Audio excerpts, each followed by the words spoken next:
Hey guys, Bingocat here. So today's video is just going to be sort of a casual style video.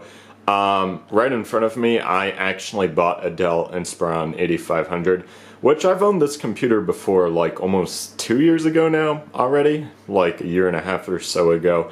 I actually did a review of a Dell Inspiron 8500 that I bought.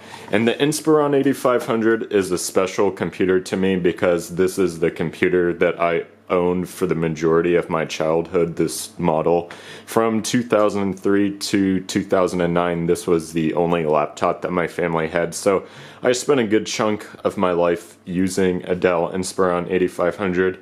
And so around a year and a half or so ago, I bought one to review it, but then I sold it. But I decided that I wanted to buy another one because number one, I'm just sort of nostalgic towards this laptop, and number two, this was one of the better, if not one of the best laptops that Dell sold in 2003. You could configure it.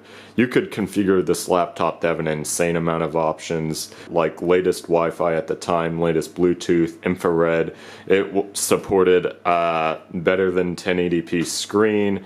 Like seriously, the stuff you could configure in this laptop was insane.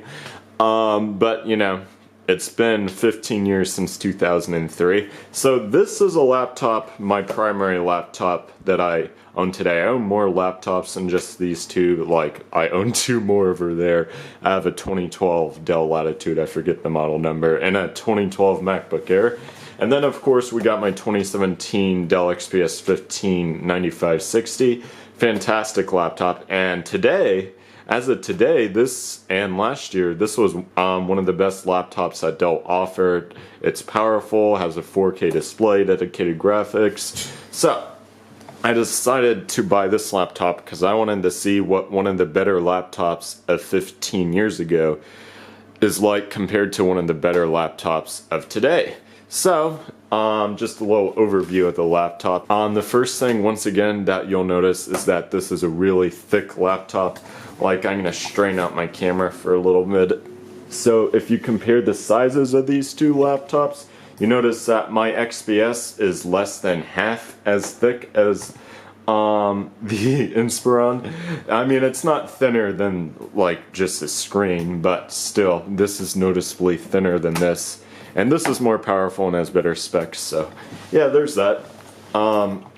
So this particular Inspiron, of course, like I mentioned in my other video, it has a wide variety of ports, optical drive, USB ports, S-video, then parallel VGA serial, power, and then over here, I forget what you call this at the second, it's some kind of expansion card slot.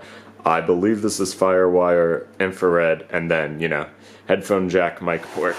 This laptop is unfortunately just a little tiny bit dented here, but it's not that big of a deal. I bought this for $30, so I'm not going to lose sleep over it.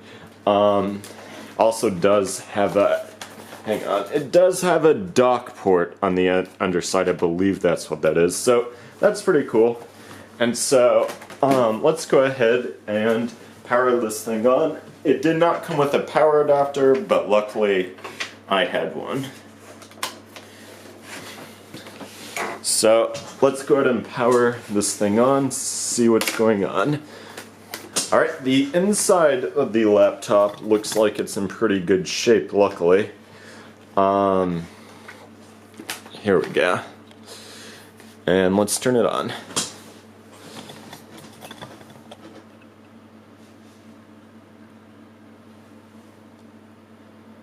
It came with Windows XP on there. So that's pretty cool. Doesn't say whether it's Home or Pro, but I guess we'll find out.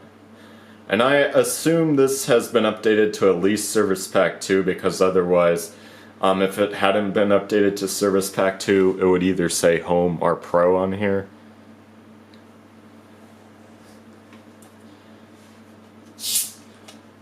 A little tired, so I'm gonna drink some Dr. Pepper. Alright, so I wasn't counting, but that was not a slow boot up speed. That was, I mean, you know, it's slower than my XPS, obviously, but that really wasn't that slow at all. Alright, it looks like the owner had auto login enabled.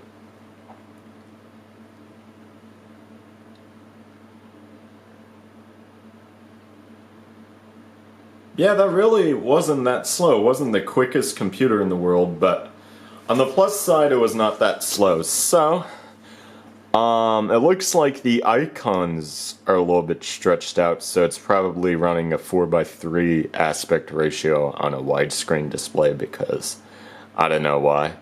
And so, quite a few icons on the desktop. I'm probably not gonna explore each and every individual file on this computer in case the old owner, has left sensitive documents on there or something like that.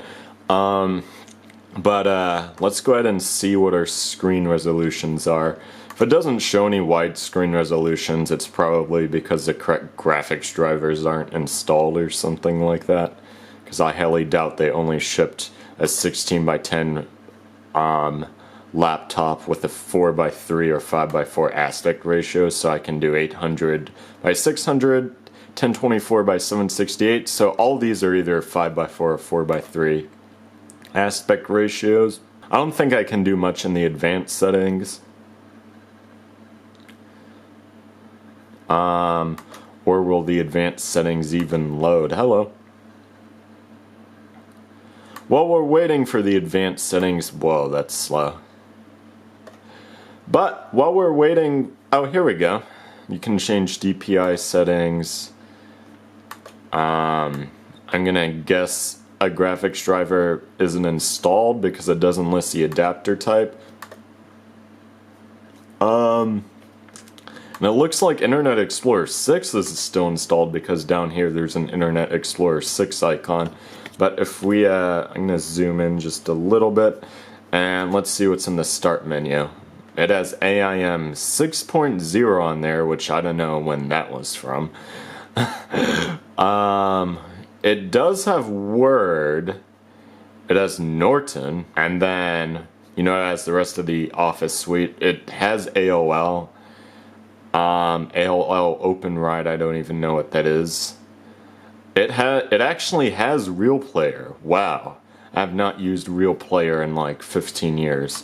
And then, it has other stuff like MSN Explorer, games, it has the good old classic Windows XP games, Movie Makers, things like that. Adobe Reader 6, I don't know when that was from. I think that was from a long time ago. And I know I'm not going in order, but we also have Plaxo, Fax Tools. Then over here we have iTunes, doesn't say which version, but it doesn't have the modern iTunes logo, so I'm going to assume it's just an old version. Another RealPlayer shortcut, HP PhotoSmart, Winamp. Okay. If we go to properties, yeah, it's definitely Service Pack 2 and it's definitely at Pentium 4 over here. Automatic updates. I don't even know if there's a way within Windows to find out the last time this thing was turned on. So all this stuff was modified in 2006, and this was modified in 2007. There's a folder called Spring '07, so the person who owned this laptop definitely owned it in 2007. Let's go ahead and see what drivers are missing from this computer. I just want to confirm to see if the graphics driver is missing, because I'm guessing the graphics driver is missing. Yeah, it's missing the graphics driver. So that's going to be about it for this video. I'm planning to do a couple of experiments with this laptop. I do want to do a video where I compare this to my XP S15. I also do want to take the hard drive and try and install Windows 10 on there. I did that on my other Inspiron, but it didn't work. But I have some ideas of how I could try and make Windows 10 actually work on this computer. So yeah, I hope you guys enjoyed the video. Make sure to like, comment, and subscribe. And please check out my social media links in the description below. Anyways, thank you guys for watching. Goodbye.